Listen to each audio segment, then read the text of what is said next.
Friends, कैसे हैं आप लोग? आशा करता हूँ आप लोग बहुत अच्छे होंगे। मैं हरिंदर कुमार स्वागत करता हूँ हमारे यूट्यूब चैनल हरिंदर सिंह पे टेक सोल्यूशन में। तो फ्रेंड्स, आज का जो हमारा ट्यूटोरियल है, ट्यूटोरियल नंबर 15 यानी एक्सरसाइज नंबर 15। इस एक्सरसाइज में या इस वीडियो में आप लोग को थिकनेस के बारे में संपूर्ण ज्ञान मिलने वाला है। क्यों? क्योंकि भाई साहब, ये बसंत गिरी जी ने लाइव में ही मेरे से पूछा था, सर थिकनेस के बारे में बताइए और roughing tool path, finishing tool path कैसे बनाते हैं। तो आज मैं इनके एक सवाल का जवाब यानी थिकनेस के बारे में पूरा संपूर्ण ज्ञान दूंगा।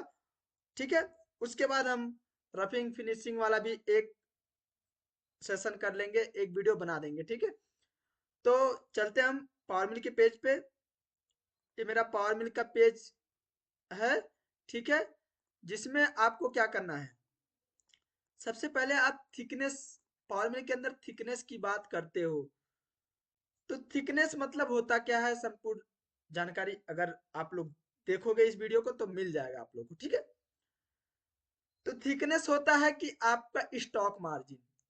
जब कभी भी पावर मिल के अंदर थिकनेस की बात आएगी तो आपका स्टॉक मार्जिन होता है, ये समझ जाना आप लोग। ठीक है, कि स्टॉक मार्जिन बोले तो आपको जीरो जीरो बनाना है कि जैसे रफिंग कर रहे हो तो रफिंग करने के लिए अगर मान लो 10 का कटर चला रहे हो, ठीक है, तो अगर हम फिनिशिंग जब करेंगे तो उस टाइम कुछ मटेरियल चाहिए होगा। ठीक है, यानी रफिंग में थोड़ा मटेरियल छोड़ते हैं, जैसे 0.1, 0.15, 0.25, 0.35, depend upon profile, depend upon, ठीक है, एक्यूरेसी।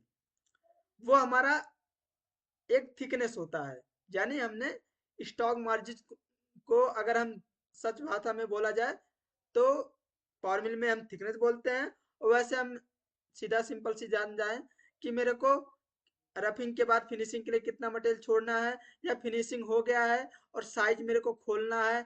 ठीक है, मान लो माइनस में बनाना है वैल्यू या प्लस में वैल्यू बनाना है, तो आप थिकनेस के अंदर ही सारा काम करते हो।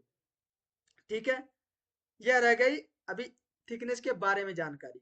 अब हम पावर मिल के अंदर कैसे थिकनेस को यूज करते हैं, कैसे नहीं यूज करते हैं, सारा कुछ हम अब जानते हैं। अब सपोर्टेड मान लो मुझे, मैंने यहाँ पे ना एक पॉकेट फीचर सेट बनाया हुआ है। ठीक है, ये पॉकेट फीचर सेट है और मैं इसके अंदर देखोगे, थिकनेस के अंदर जाओगे, यानी जो ये थिकनेस होता है, थिकनेस ये होता है दो टाइप का। ठीक है, यानी एक्स वाई जो होता है, एक्स वाई थिकनेस होता है, एक जेड थिकनेस होता है। तो एक्स वाई जो थिकनेस होता है उसको रेडियल थिकनेस बोलते हैं, यानी आपको कुछ भी अलावेंस छोड़ना है रफिंग के लिए, फिनिशिंग के लिए। ठीक है, तो आपको एक्स वाई मटेरियल छोड़ना है तो उसको हम बोलेंगे रेडियल थिकनेस। और अगर जेड डायरेक्शन में हमें मटेरियल को छोड़ना है तो उसको बोलेंगे एक्सियल थिकनेस। बोले तो ये आपका हो गया एक्सियल थिकनेस, ये वाला, और ये हो गया आपका रेडियल थिकनेस।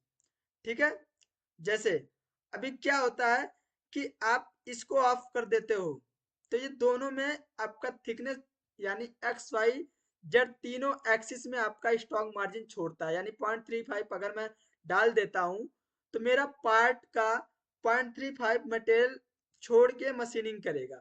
बोले तो अगर आप देखोगे इसको ऐसे और कंट्रोल प्लस टी करके टूल पे जाओगे ऐसे करके और जस्ट सिंपल सा इस पे लगाओगे, देखो, तो आपको पता लग जाएगा कि यहाँ पे मटेरियल छूट रहा है। देखो मटेरियल छूट रहा है ना, देखो, कंट्रोल टी ऑफ।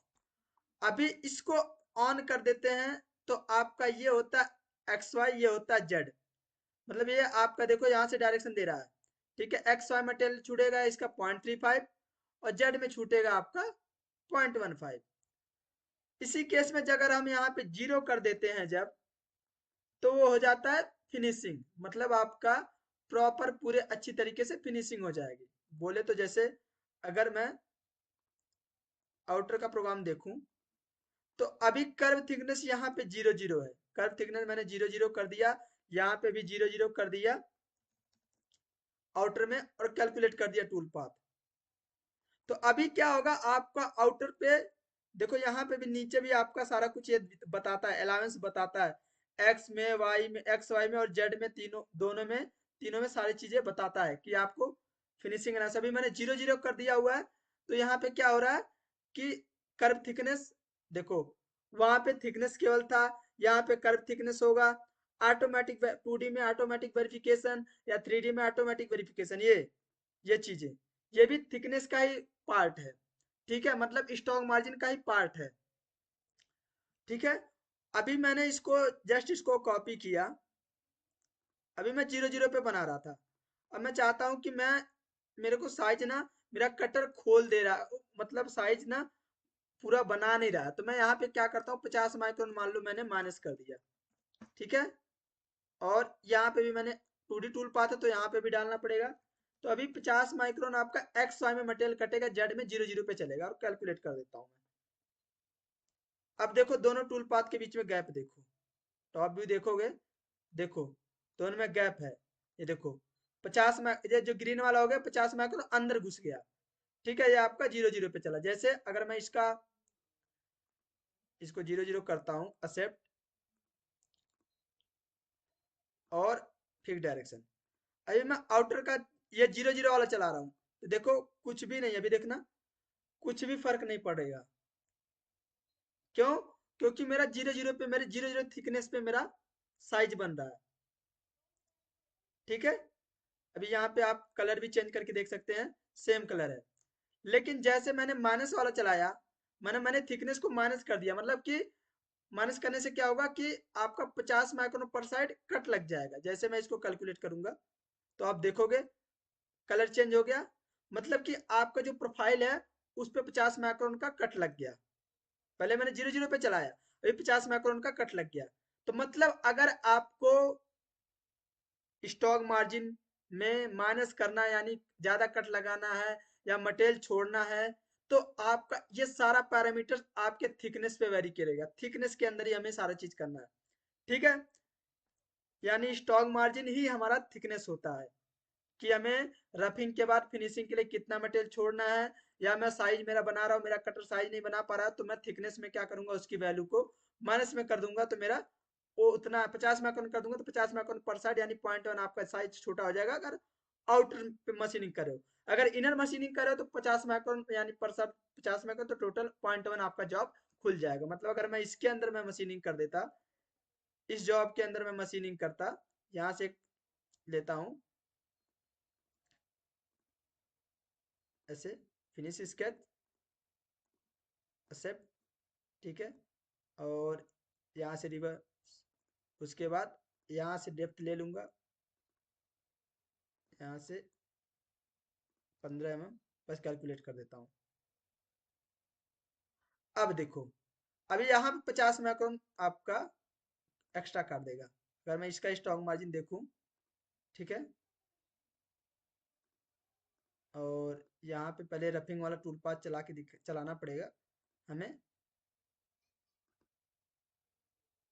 ये 0 0 पे था, आप लोग को दिखाने के लिए मैंने बना दिया है। अभी मान लो इसको चला दिया मैंने, देखो तो क्या हो रहा है, देखो थिकनेस माइनस करने से क्या हो रहा है कि आपका कलर भी चेंज हो रहा है, और साथ में ये देखो ना जेड में भी ले लिया इसने, तो क्या हुआ, 50 माइक्रोन एक्स्ट्रा डाउन चला गया। समझ रहे हो? तो ये यानी आपको कभी भी थिकनेस से रिलेटेड कुछ क्वेश्चन हो तो सीधा सिंपल सी बात ध्यान रखना, स्टॉक मार्जिन ही हमारा थिकनेस होता है। ठीक है, चाहे वो कर्व थिकनेस हो, चाहे ऑटोमेटिक वेरिफिकेशन के अंदर थिकनेस हो, चाहे आपका सीधे 3 एक्सिस के अंदर यानी 3D टूल पाथ में यहाँ पे थिकनेस हो। ठीक है, ये आपका हमेशा स्टॉक मार्जिन की बात आती है। अब एक थिकनेस यहाँ से आप ना कंपोनेंट की थिकनेस को भी चेंज कर सकते हो। अब आप लोग जो अभी वीडियो बनाया हूं, अगर इस पे कमेंट करोगे, शेयर सब्सक्राइब करोगे, लाइक्स करोगे, तो मैं इसके अंदर कैसे इसका यूज किया जाता है कंपोनेंट थिकनेस का, उसके बारे में मैं वीडियो बना के दिखाऊंगा। ठीक है, और आपको समझाऊंगा। लेकिन उससे के लिए मुझे क्या करना पड़ेगा, आप लोग का शेयर, सब्सक्राइब, कमेंट और लाइक्स बहुत ज़्यादा जरूरी है। साथ में बसंत गिरी जी, आपका जो आपने थिकनेस में जो पूछा है वो मैं थिकनेस के बारे में बता दिया हूँ, कैसे यूज किया जाता है उसके बारे में बता दिया हूँ। अभी थिकनेस को कब कैसे 0.3 रखना, 0.15 रखना, 0.25 रखना, कटर टू कटर कैसे वेरी करना है वो मैं इसके बारे में नेक्स्ट वीडियो में बताऊंगा और नेक्स्ट वीडियो बनाऊंगा, अगर आपको यह वीडियो समझ में आ जाएगा तब, और कमेंट आपने कर दिया तो। ठीक है, मिलते हैं आप लोग को नेक्स्ट वीडियो में, तब तक के लिए जय हिंद जय भारत।